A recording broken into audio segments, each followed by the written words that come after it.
Και τώρα το ψώνιο θα τα σηκώσει όλα.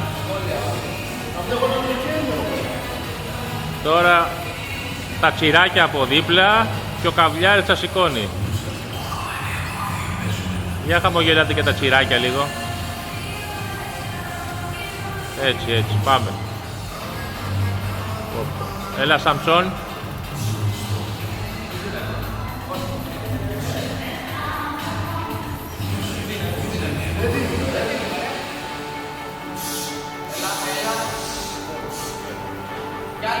Έτσι να μπουσκώσουν τα αρχίδια. Έχει όμως και την περιγραφή. Μα η περιγραφή είναι που γαμάει. Έτσι, μπράβο, έτσι. Για πες και εσύ συγκαμμένο αρχιδάκι. Εσύ τι να πεις? Ότι έχω μεγάλη τυρόπιτα, θες να δεις. Ο σκηνοθέτης και δεν θέλει να πεις. Τέτοια πράγματα δεν κάνουμε στη δημοσία. Σκηνοθέτης και δεν θέλει να πεις το κάνει. Αμή. Δίνει μόνο εντολές.